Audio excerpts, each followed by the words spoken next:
रामकृष्ण हरी नाचू कीर्तनाच्या रंगी भाग क्रमांक 47 आपण बघत आहात. या भागामध्ये सर्व प्रेक्षकांचे मनपूर्वक स्वागत. आज आपण सातारा जिल्ह्यातील मान तालुक्यातील शिंदी खुर्द येथील ज्ञानेश्वर माऊली जाधव यांच्याकडे आलेलो आहोत. शेतकरी ते कीर्तनकार असा हा त्यांचा प्रवास झालेला आहे. कसा हा जीवनातील प्रवास झाला या संदर्भात आज आपण त्यांच्याशी गप्पा मारताना जाणून घेणार आहोत. रामकृष्ण हरी माऊली. रामकृष्ण. माऊली, तुमच्यासाठी पहिलाच प्रश्न आहे की तुम्ही शेती, नोकरी, व्यवसाय काय करता? व्यवसाय म्हटलं तर माझा मुख्य व्यवसाय शेतीचा आहे. बर. नोकरी वगैरे कोणीही नाही. नाही करत. हा. मग शिक्षण किती झालेलं आहे तुमचं? माझं शिक्षण 10वी पर्यंत झाले. 10वी झालेलं आहे. हा. आणि 10वी झाल्यानंतर तुम्ही शेती करत होता का? हा, थोडे दिवस नोकरी केली प्रायव्हेट मध्ये. कुठे? मुंबईमध्ये. मुंबईमध्ये. आई वडील तुमचं काय करत होते? शेतीच करत शेतीच होते. करत होते. शेतीच. त्यानंतर मग पुन्हा तुम्ही मुंबईवरनं परत गावाकडे आला आणि हा. शेती सुरुवात केली. महाराज, एक तुमच्यासाठी प्रश्न असा आहे की जी तुमच्या तुळशीची माळ गळ्यात आहे ते कोणी सांगितली म्हणून घातली का मनाने घातली? कसा तो प्रसंग आहे तो? कसं आहे, आमच्या घरामध्ये मूळचीच परंपरा आहे. आणि माझा आजू फलटण तालुक्यात. फलटण तालुक्यातील विघ्नी आजू. बर. आणि त्या ठिकाणी माझी आजी, आजोबा, मावशी हा सर्व वारकरी संप्रदाय देवकरांची परंपरा त्या ठिकाणी. बर. त्यामुळे बालपणामध्ये एकतर आमच्या आई वडिलांना बऱ्याच दिवसातून मी झाल्यामुळं त्यावेळी आजोळी जास्त प्रेम होतं. त्यामुळे बालपण माझं तिकडेच गेलं बऱ्यापैकी. बर. मग त्या ठिकाणी असणारा जो एक वारकरी संप्रदायाचा आगळा वेगळा ठसा, त्यावेळी तिथे येणारे मराठवाड्यातील काही कलाकार, मोठमोठे कलाकार होते. त्यातील अगदी प्रामुख्यानं सांगायचं झालं तर संदीपान महाराज हासेगावकर, अगदी ढोक महाराजांच्या पासून सर्व लोक त्या ठिकाणी येत होते. मग त्यांचा तो सतत असणारा आपला सहवास आणि त्यातून हे प्राप्त होत गेलं. म्हणजे आपल्याला तशी इच्छा प्राप्त होत गेली आणि त्याच्यामध्ये अडकून राहिलो आपण. माळ जर म्हणाल तर माळ माझी जन्मल्यानंतर ज्या दिवशी नाव ठेवलं त्या दिवशी माळ घातलेली. जन्मजात माळ आहे. हो. त्याच्यामुळे ते वडिलांनी आईने त्यावेळेला तुम्हाला कळत नव्हतं, कारण जन्म नाही त्यावेळीचा विषयच येत नव्हता. बरं, एक सांगा, आपण आता ठीक आहे म्हणजे वारकरी संप्रदायात असतो, भजन कीर्तन ऐकतो, भजनाला जातो, सगळं करतो, पण असं का मनात आलं की आपण कीर्तन सांगावं, कीर्तन सांगावं, प्रवचन सांगावं? का मनात आलं आणि पहिले कीर्तन कुठे झालं तुमचं? बरं, कीर्तन का सांगावं, कीर्तनामध्ये याच्यामध्ये का यावं, याच्याकरता मी नोकरी सोडल्यानंतर, कारण नोकरी प्रायव्हेटमध्ये होत्या त्यावेळी भागत नव्हतं, आणि त्या ठिकाणी निर्णय घेतला की बाबा इथं राहिल्यानंतर आपली कोणत्याही प्रकारची प्रगती होईल किंवा प्रगती होण्याची कोणतीही चिन्ह दिसत नव्हती. त्यामुळे एक दिवस निर्णय घेतला आणि गावी आलो. आता गावी आल्यानंतर घरात मूळचाच परंपरा ही अशी चालूच आहे. त्यामुळं परत जरा थोडासा अभ्यास करावा. आणि काय होईल, अभ्यास केल्यानंतर काय होईल याच्याकरता चिंतन मी सतत करत होतो. चिंतन का करत होतो?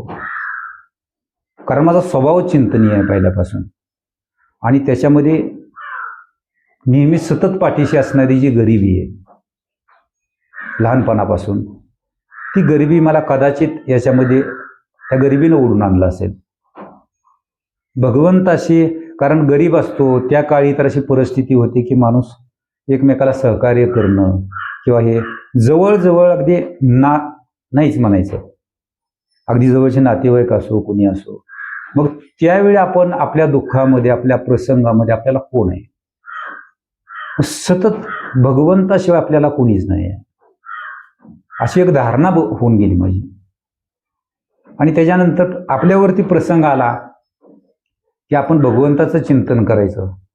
आणि अगदी प्रामाणिकपणे सांगतो की त्यावेळेला आपल्या या संकटातून सुटण्याकरता काय केलं पाहिजे, याची अगदी समोरासमोर जरी नसेल तरी स्वप्नामध्ये का होईना पण भगवंतानं प्रचिती प्रत्येक वेळेला दिली आपल्याला, म्हणजे सहकार्य केलं त्यावेळेला. आणि त्या सहकार्यातून जे त्याच्याविषयी असणारी जी भावना आहे ती सतत दृढ होत गेली.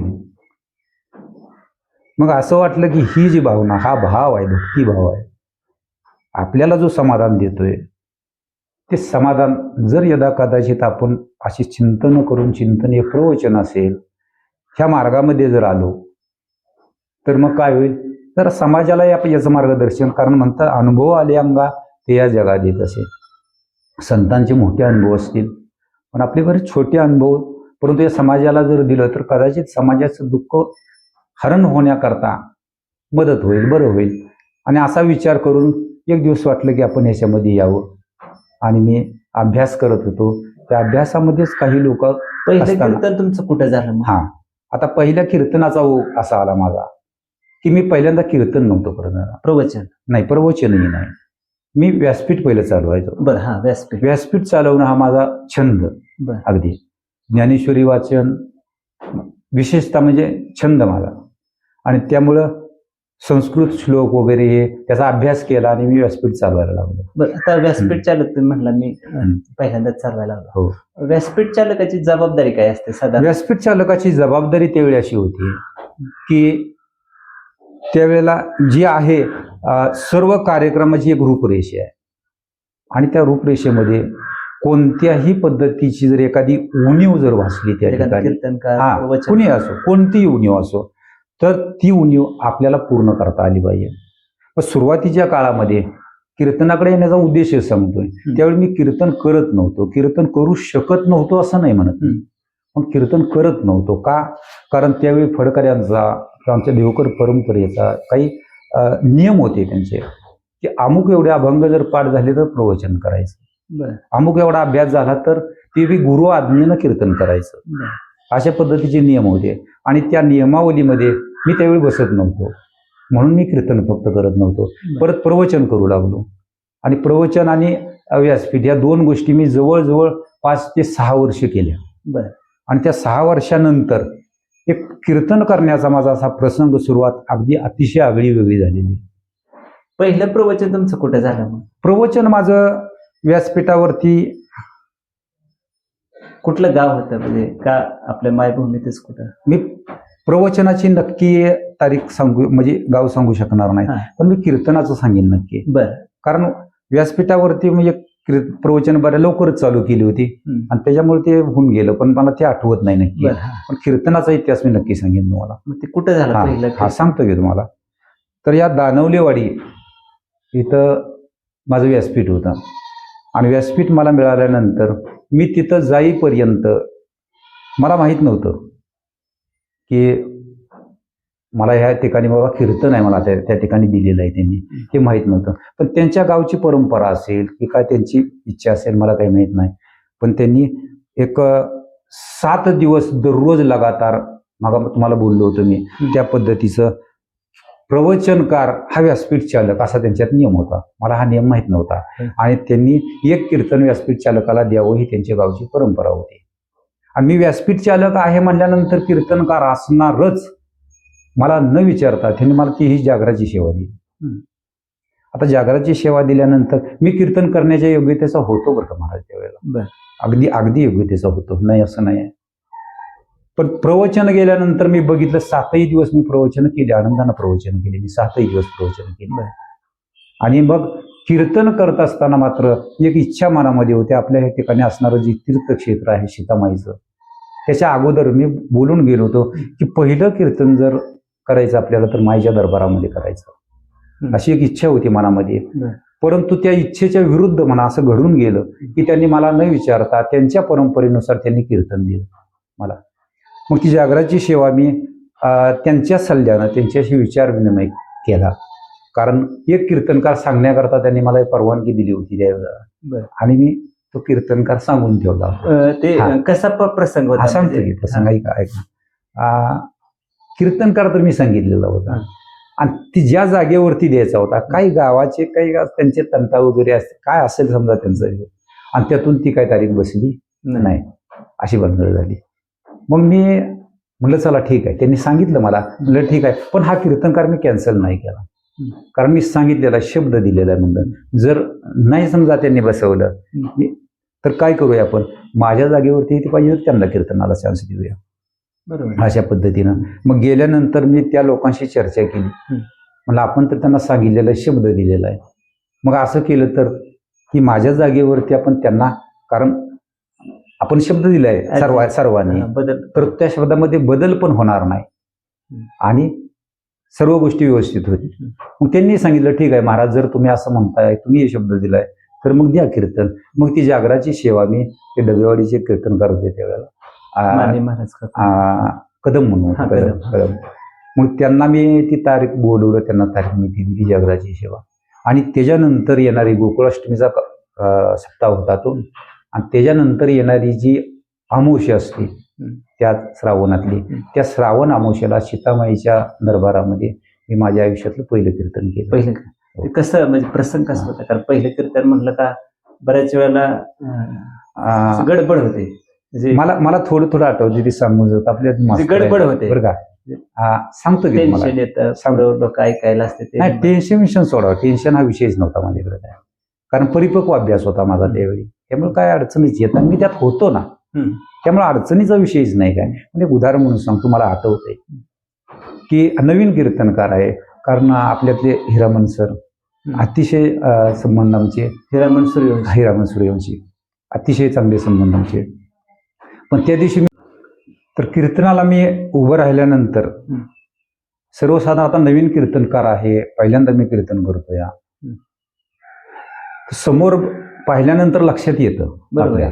मला एक गोष्ट लक्षात आली, मी कीर्तनाला उभं राहिल्यानंतर सुरुवातीच्या काळामध्ये बघितलं, सर नेहमी सीतामाईला येतात, त्यावेळी आले, परंतु त्यावेळी थोडेसे लांब बसले होते. म्हणजे कदाचित माझा असा अंदाज की अंदाज घेत असतील कदाचित. आणि कीर्तन झाल्यानंतर पंचपदी वगैरे झाली, आणि पंचपदी झाल्यानंतर मी सुरुवात केली. मग त्यावेळी काही प्रमाण असतात बोलण्याची, समजा काय त्यात असेल कमी जास्ती थोडंसं, पण प्रमाणावरती जे एक वजन होतं, त्या प्रमाणावरचं वजन माझं अतिशय चांगलं होतं त्यावेळी. प्रमाणाशिवाय कोणती गोष्ट बोलायची नाही, अशा पद्धतीनं कीर्तन केलं. आणि त्यातून मिळणारा जो प्रतिसाद आहे त्या लोकांचा, अतिशय सुंदर असा समोर दिसून आला. आणि अशा पद्धतीनं कीर्तन होत गेलं की, तुमच्या माहितीसाठी सांगतो की ते पहिल्या कीर्तनामध्ये मी कीर्तन करून बाजूला सरल्यानंतर यायच्या अगोदर मला जर 3 गावच्या तारखा त्या ठिकाणी मिळाल्या होत्या. मला एक माझ्या आयुष्यातला पहिला कीर्तन आणि तारखा तिथे मिळाल्या, त्या ठिकाणी मला तारखा मिळाल्या. अभंग कुठला होता त्यावेळेला तुमचा? त्यावेळेला मला वाटते अभंग, एक सांगा आता. एक सारासार विचार कदाचित हा असावा, बहुतेक तो सारासार विचार करा उठावटी, नामधारा कंठी विठोबाचे, हाच होता अभंग. त्यावेळी सुरुवातीला. बरोबर. माऊली एक सांगा, खरं तर तुम्ही कीर्तन सांगितलं, प्रवचन सांगितलं, कसा प्रसंग सांगितला. प्रश्न पुढचा आहे की आता तुम्ही शेतकरी आहात आणि कीर्तन पण सांगावं लागतं, प्रवचन सांगावं लागतं, व्यासपीठ सगळं चालत आहे, पण अभ्यास असतो. खरं तर अभ्यासाविना कुठेच आपल्याला बोलणार अभ्यास. तर अभ्यासासाठी वेळ कसा काढता?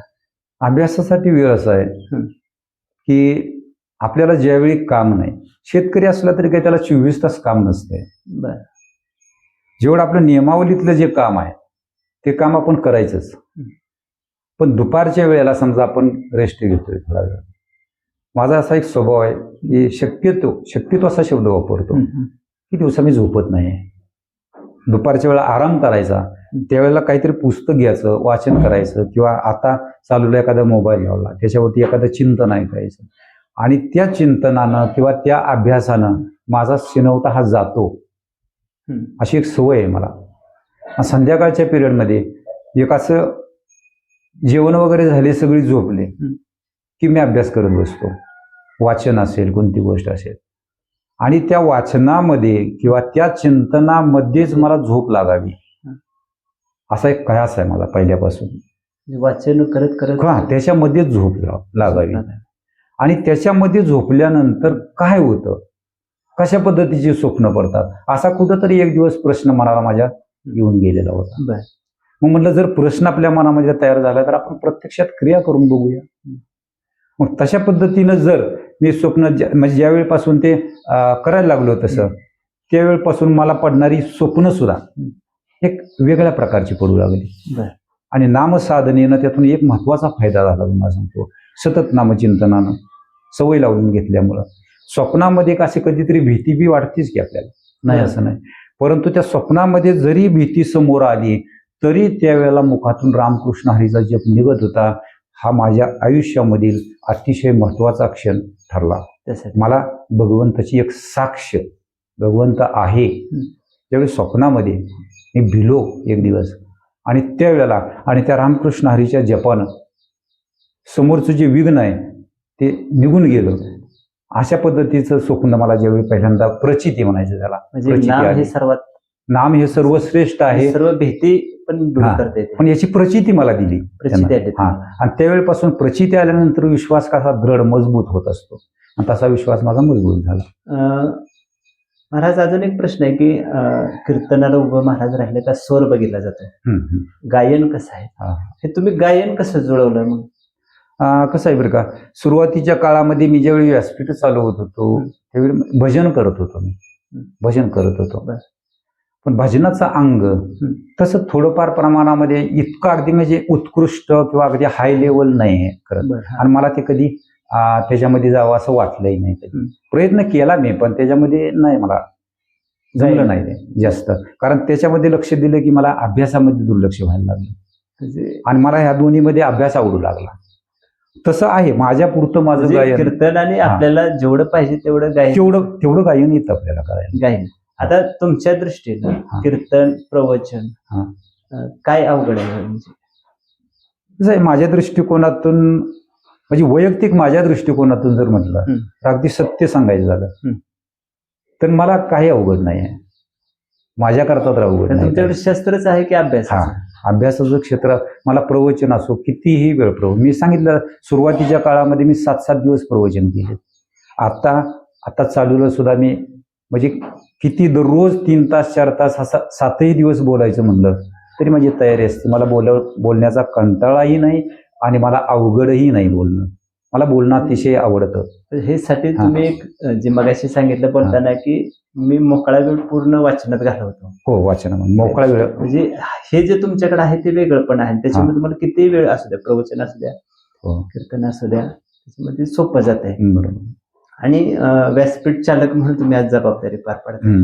फार मोठं ते एक शस्त्र आहे. कारण मी अनेक वेळेला अनेक महाराजांना विचारलंय की व्यासपीठ चालक काय आहे.